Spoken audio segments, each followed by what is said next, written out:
السلام عليكم، ازيكم حبايبي؟ عاملين ايه؟ يلا الايس كريم اللي بالفراولة السهل البسيط اللي مش هيحتاج مننا وقت خالص ولا اي مجهود.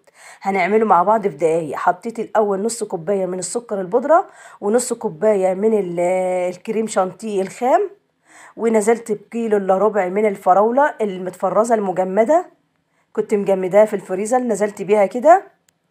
ونزلت بكوباية الا ربع من الحليب. هبدأ افرم بقى كل ده مع بعضه في الكبة كده بالشكل ده لحد ما يتفرم فرم ناعم خالص بالشكل اللي انتوا هتشوفوه ده.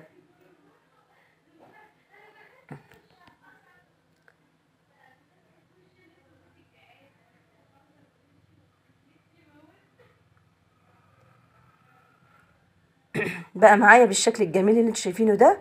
جبت العلبة بقى اللي انا هحط فيها الايس كريم بتاعي، نزلت بكل الكمية كده بنفس الطريقة اللي انتوا شايفينها دي.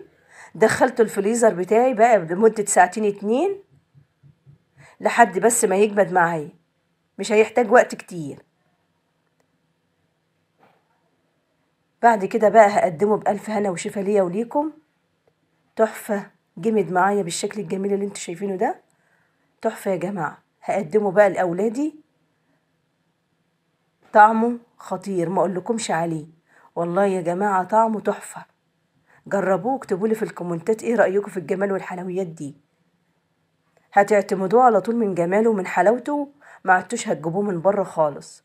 يلا مستنية ايه؟ قومي بقى اعملي لأولادك وفرحيهم، واكتبي لي احلى تعليق بقى بالجمال والحلاوة دي، وقولي لي ايه رأيك في الحلاوة دي.